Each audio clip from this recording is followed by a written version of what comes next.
Hi friends, ఈరోజు మనం అరణ్యక మహర్షి, లోమస మహర్షి వీరిద్దరి గురించి కూడా క్లుప్తంగా చెప్పుకుందాము. అరణ్యం అంటే దట్టమైన అడవి. అరణ్యక మహర్షి పుట్టింది, పెరిగింది, తపస్సు చేసుకున్నది మొత్తం అరణ్యంలోనే ఆయన జీవితం గడిచింది. ఆయనకి అడవి తప్ప మరి ఏ ప్రదేశాలు తెలియవు. మరి ఈ మహర్షి ఆశ్రమం రేవా నదీ తీరాన ఒడ్డున ఉండేది. ఈ అరణ్యక మహర్షి ఆశ్రమంలో రామనామం ఎప్పుడూ వినబడుతూ ఉండేది. ఆకు రాలినా, ఎండు పుల్ల విరిగి కింద పడినా, చీమలు పాకినా, చెట్టు ఊగినా, గాలి వీచిన, ఏం జరిగినా రామనామం వినిపించేది. మరి ఎందుకంటే రామనామం జపం ద్వారా, పూజ ద్వారా నిరంతరాయంగా స్మరణ చేసేవారు అరణ్యక మహర్షి. ఒకసారి శత్రుఘ్నుడు ఈయన ఆశ్రమానికి వచ్చాడు. అరణ్యక మహర్షి యొక్క రామభక్తిని చూసి ఆశ్చర్యపడ్డాడు. మీకు రాముని గురించి ఎలా తెలుసు అని అడిగాడు.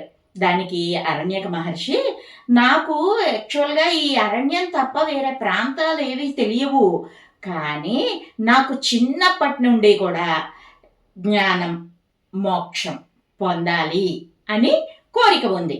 నాకు జ్ఞానం బోధించే గురువు లేరే అని నేను బాధపడుతుంటే దేవలోకం నుండి లోమస మహర్షి వచ్చారు.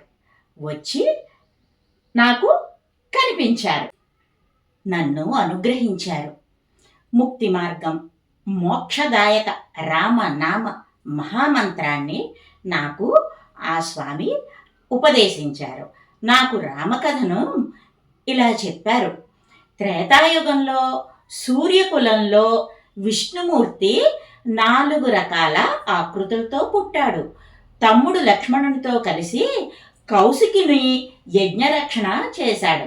మారీచ, సుబాహ ఇంకా తాటకలను వధించాడు. అహల్యకు శాప విమోచనం కూడా చేశారు. మిథిలకు వెళ్ళి శివధనస్సు విరిచి సీతను పెళ్లి చేసుకున్న రామయ్యకు ఇప్పుడు అంటే ఆ సీతను పెళ్లి చేసుకున్న సమయానికి వయస్సు 15 సంవత్సరాలు. అరణ్యవాసానికి వెళ్ళి 12 సంవత్సరాలు చిత్రకూట పర్వతంపై ఉన్నారు. ఆ తర్వాత పంచవటి వెళ్ళాడు. అక్కడ రావణుడు సీతనెత్తుకుపోయాడు. మార్గశిర శుద్ధ ఏకాదశి రాత్రి హనుమంతుడు లంకలో ఉన్నటువంటి సీతమ్మను చూశాడు. ద్వాదశి నాడు సీతమ్మని పలకరించాడు. త్రయోదశి నాడు లంకని కాల్చి పూర్ణిమ నాడు వెనక్కి తిరిగి వెళ్ళి 7వ రోజున రాముణ్ణి కలిశాడు. విషయమంతా వివరించాడు. శ్రీరాముడు ఉత్తర ఫల్గుణి నక్షత్రం అష్టమి నాడు బయలుదేరి 7 రోజులకు సముద్ర తీరం చేరుకున్నారు. దశమి నాడు సేతువు కట్టడం మొదలుపెట్టి త్రయోదశికి పూర్తి చేశారు. వానరులు సైన్యాన్ని వారధి దాటించారు. శుక్ల ద్వాదశి నుండి కృష్ణ చతుర్దశి వరకు యుద్ధం చేశారు. రాముడు రావణుని హతమార్చాడు. మరి మొత్తం ఈ కార్యక్రమం జరగడానికి 72 రోజులు పట్టింది. మొత్తం అంతా పూర్తయ్యేసరికి రాముడికి వనవాస సమయం 14 సంవత్సరాలు కూడా పూర్తయింది. అయోధ్యకి తిరిగి వచ్చాడు. పట్టాభిషేకం జరిగింది. అప్పటికి రాముడికి 42 సంవత్సరాలు, సీతకి 33 సంవత్సరాలు వయస్సు. సీత రావణుడి చెరలో 11 నెలల 14 రోజుల పాటు బందీగా ఉంది. ఆ రాముడు అశ్వమేధ యాగం చేసినప్పుడు నువ్వు రామచంద్రుల వారిని కలుస్తావు, ఆయన పాదాల వద్ద మోక్షాన్ని పొందుతావు అంటూ లోమస మహర్షి నాకు చెప్పారు అంటూ శత్రుఘ్నునికి వివరించారు అరణ్యక మహర్షి. ఇదంతా విన్నాక శత్రుఘ్నుడు అరణ్యక మహర్షిని నమస్కరించి పూజించి సాష్టాంగపడి ఆయన్ని అయోధ్యకి పంపించాడు. ఆ సమయంలో శ్రీరాముడు అశ్వమేధ యాగం చేస్తున్నాడు.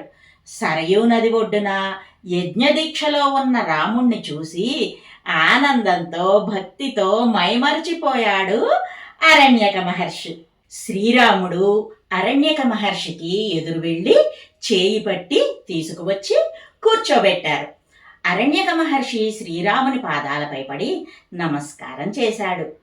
స్వామి, నా జన్మ ధన్యమైంది, నాకు మోక్షం ప్రసాదించు అని వేడుకున్నాడు. వెంటనే అరణ్యక మహర్షి శిరస్సు నుండి ఒక దివ్య తేజం వెలువడింది. అది శ్రీరాముని హృదయంలో కలిసిపోయింది. ఐక్యమైపోయారన్నమాట అరణ్యక మహర్షి శ్రీరామునిలో. ఇదర్రా అరణ్యక మహర్షి, లోమస మహర్షి చరిత్ర. రామనామం మనలను జీవన్ముక్తులను చేసేటటువంటి ఒక పవిత్ర మంత్రం. విందాం, అందాం. జై శ్రీరామ్. మరో మంచి వీడియోతో మళ్ళీ మీ ముందుకు వస్తా. By bye friends.